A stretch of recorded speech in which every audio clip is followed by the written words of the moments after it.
é uma noite especial. É Halloween e aniversário de 10 anos do sanatório. E eu vou mostrar para vocês um parque abandonado e assombrado no México. E ele não ficou assombrado depois do abandono, mas foi abandonado por ser assombrado. E vocês já ouviram falar em uma certa senhorita chamada Branca de Neve? Pois é, ela também tá lá. E bem longe de ser uma princesa fofinha. Ah, e a gente também vai a uma casa onde coisas terríveis aconteceram. E é meio que o segredinho macabro da vizinhança que vive perto de uma casa amaldiçoada. Como hoje é uma noite muito especial, aniversário do sanatório, deixa aí um presente pra gente, deixa seu like que vai me ajudar demais a chegar nos 60 mil pacientes.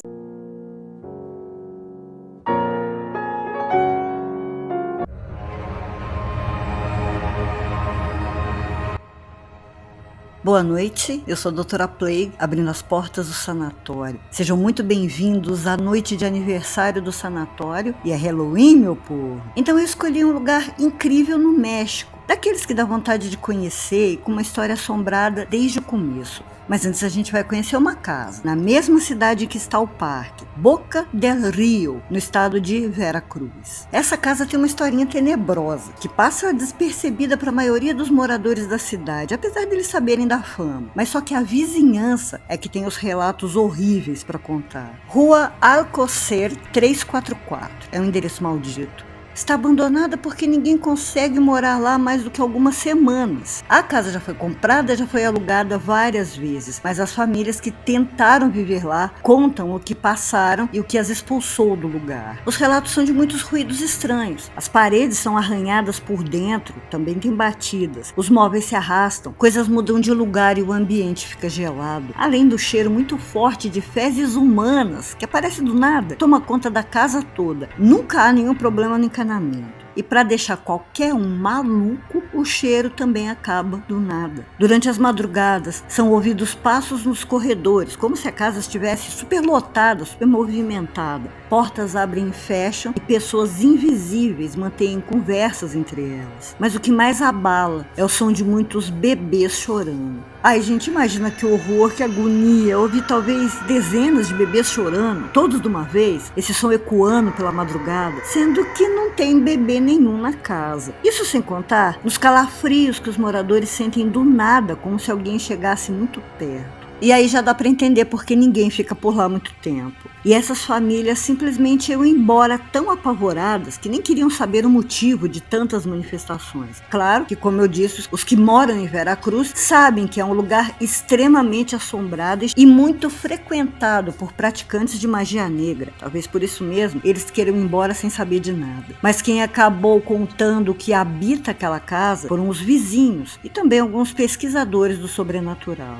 E segundo esses pesquisadores, a casa está irremediavelmente amaldiçoada pelas muitas mortes de inocentes. E há mais de uma presença. São seres do astral inferior habitando a casa e o terreno, que foram parar lá por causa de rituais. São entidades demoníacas, conjuradas para ficarem lá, para que sejam contatadas e procuradas sempre. Mas quando os vizinhos contam o passado da casa, aí o sangue gela, de verdade. O nome pelo qual a casa é conhecida é La Casa de los Abortos, ou La Casa de la Partera. Foi por muitos anos uma clínica clandestina que as mulheres procuravam para interromper a gravidez. E clínica é só uma maneira de dizer mesmo, porque os procedimentos não eram feitos por médicos e sim por uma mulher chamada La Partera. E a gravidez não era interrompida só nos primeiros meses, não, mas muitas vezes também até bem próximo à data do parto. Somente depois da parteira ter morrido ou sumido, porque não se sabe o que aconteceu com ela, é que foram descobertos ainda mais horrores que aconteciam naquela casa. Quando alguns vizinhos, por curiosidade, entraram lá, encontraram dezenas e dezenas de fetos em vidros. Havia também ossos, certamente de bebês recém-nascidos, espalhados pela casa toda e também no quintal. Também havia muitos bebês enterrados e mal enterrados, porque era possível vê-los. E as pessoas ficaram em estado de choque quando viram um altar em uma das salas. Era claramente um móvel onde se fazia rituais e sacrifícios. Tinha restos de vela, alguns artefatos mágicos e restos de ossos, também dos corpos dos bebês já em decomposição. Claro que ninguém nem quis mexer em nada e já chamaram a polícia, que fez uma vistoria e encontrou ainda mais restos mortais no lugar, mas nenhum sinal da parteira. Ainda hoje a casa permanece abandonada e é o terror da vizinhança, porque à noite as pessoas dizem ouvir muito barulho lá dentro, ouvem o choro e continuam invadindo o lugar para os rituais, usando o que tem lá dentro e acumulando ainda mais energia negativa.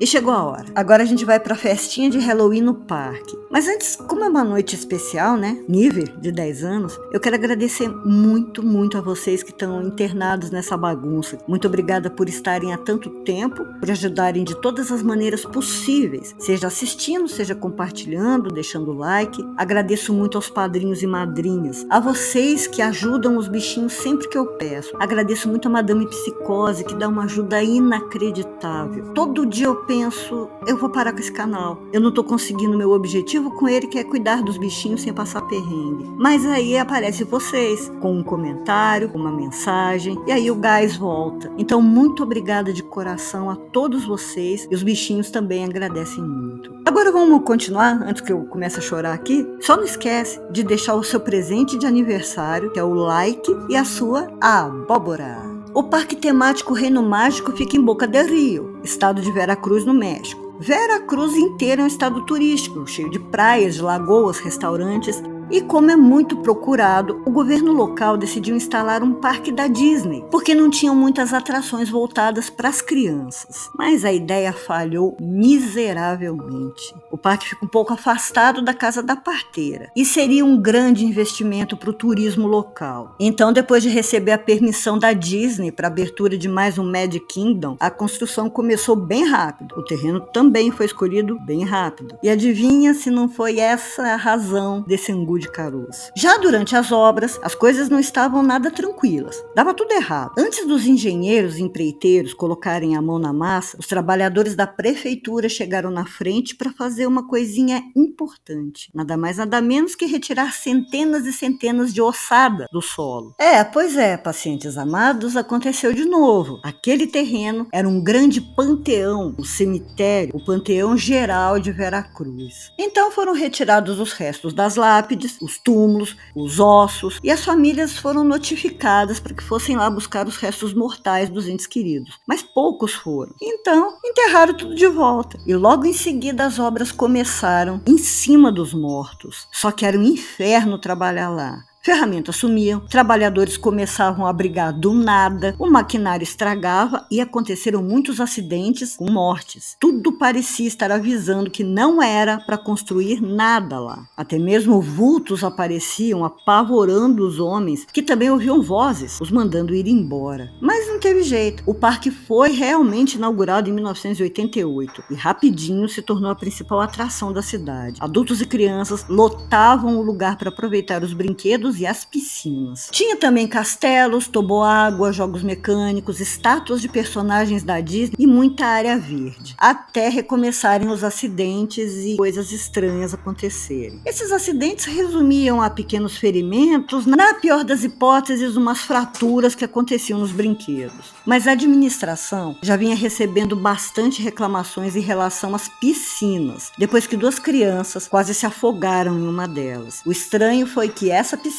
era especial para crianças, não tinha mais de 1 metro de profundidade e mesmo assim as 2 menininhas quase morreram. Quando elas contaram o que aconteceu, disseram que tinha alguém puxando seus pés para baixo e impedindo que emergissem, mas isso não aconteceu só com elas. Muitos relatos apareceram de pessoas que tiveram a mesma sensação e também nas outras piscinas, sentiam mãos agarrando seus pés e os puxando para o fundo. O relato de uma mulher também é muito interessante e vai levar a gente a uma assombração que a gente vai ver lá pra frente. Ela contou que frequentava muito o parque quando criança e decidiu comemorar seu aniversário lá. Por um momento se separou dos amigos e estava caminhando entre os brinquedos, quando uma mulher vestida de Branca de Neve a puxou pela mão e a levou até o castelo. E elas ficaram ali por um tempo brincando, até que a Branca de Neve foi para uma outra parte do castelo e a menina não a viu mais. Só que quando contou o que tinha acontecido, descobriu que lá não havia atores caracterizados como os personagens imagens, da mesma maneira que acontece em outros parques da Disney. Quem era essa Branca de Neve? Mas não seria a última vez que ela ia aparecer, não. No jardim do castelo havia uma estátua da Branca de Neve e de seus anões. Obviamente eram bem mais simpáticas do que estão aparecendo agora, e a princesa era bonita, chamava a atenção, principalmente das meninas, por sua beleza e altura. Tinha cerca de 2 metros. E apesar de muita coisa estranha e assustadora acontecendo, o parque continuava atraindo visitantes, até que um menino caiu de um dos brinquedos e morreu. A partir daí as coisas ficaram piores. Os relatos de que o parque era assombrado já eram conhecidos, mas a morte da criança reforçou a crença de que os mortos do antigo panteão geral não queriam ninguém brincando em cima dos seus corpos. E o movimento foi caindo, as contas acumulando, e em 2014 o parque fechou suas portas. Ficou abandonado com tudo dentro. E aí o tempo começou a agir, o mato a tomar conta, brinquedos e bonecos descascando e estragando. E a Branca de Neve continuava lá com seus anões tomando conta do castelo. Ela já não era mais tão bonita, aliás, não era nada bonita. As cores desbotaram, um dos braços caiu e ela foi atingida por um raio. Os anões, que também já não eram lá muito bonitos, se transformaram em bonequinhos medonhos. E por causa da fama e da história do parque, curiosos e exploradores urbanos começaram a entrar no lugar para fazer seus vídeos. E foi aí que a atividade sobrenatural explodiu. Todo mundo conhecia a Branca de Neve assombrada de Veracruz. Alguns dizem que os espíritos dos que estão enterrados lá tomaram conta da boneca e continuam com seu trabalho de manter os vivos longe. Já outros acham que é o espírito da criança morta. Mas até aí, lugar assombrado, a gente imagina uma ou outra manifestaçãozinha, né? Só que não. Pelo menos não são manifestações suaves. Muita gente já viu o espírito da criança. Ouviam risadinhas, passos, gritos, uma voz. Até que um grupo de investigadores sobrenaturais captou a imagem de um menino passando entre as palmeiras e sumindo. Podia ser um menino vivo? Não, senhora, não podia não, porque era alta madrugada. Quando eles continuaram a explorar o parque, era pouco mais de 3 horas da manhã e escutaram um gemido, uma mulher chorando. E em seguida captaram esse vulto. Eles acreditaram que fosse a Chorona, mas eu acho que seja outro espírito. Até mesmo se passando por ela, pode ser, já que ali não é a área da Chorona. Dizem que há moradores vivos se escondendo no parque, e entre eles uma senhora de 59 anos com problemas mentais. Desconfiaram que pudesse ser ela. Só que quando ela simplesmente sumiu, aí tiveram certeza que não era. Mas o que mais assustou e deixou ainda mais forte todo o medo da Branca de Neve foram, além dos relatos, as imagens que já eu vou mostrar. A estátua costuma aparecer em lugares diferentes, e isso já vem acontecendo desde que o parque funcionava. Um vigia pediu demissão depois de tê-la vista caminhando pelo parque de madrugada. Agora vocês imaginam, você tá sozinho, trabalhando em cima de um cemitério e visto uma boneca de 2 metros de altura caminhando toda torta e desconjuntada na sua direção. Qualquer um vai embora. E depois do parque ter ficado abandonado, Branca de Neve continua a dar seus passeios. Dá uma olhada nesse vídeo. Velador, ¿no? Velador. Ey, velador. Aguanta, espérate, ey. Shh, no te muevas. No mames, no te muevas ahí. Güey. ¿Velador? Ese no es el velador, güey. Güey, no es el velador. Sí, no. Yo también pensaba que era el velador. No, aguanta. Deja que mi cámara enfoque bien, Deja que mi cámara enfoque bien, güey. Eso no es el velador. No digas perras mamadas, güey. No digas perras mamadas. Mesmo tentando uma comunicação através do Spirit Box com a imagem e de uma voz feminina ter sido captada em meio a muitas outras, essa voz parecia responder as perguntas, mas não foi possível entender se era um ou mais espíritos que estavam presos na boneca, se eles não podiam se soltar, se desprender de lá, ou se estavam lá porque queriam. Mas certamente é mais de um. Imaginem a energia que um espírito só precisaria usar para movimentar aquele trambolho. Então, com certeza, tinham muitos. Outra imagem que perturbou muita gente foi quando a Branca de Neve piscou. Ah, não tá acreditando, não? Olha aí, então.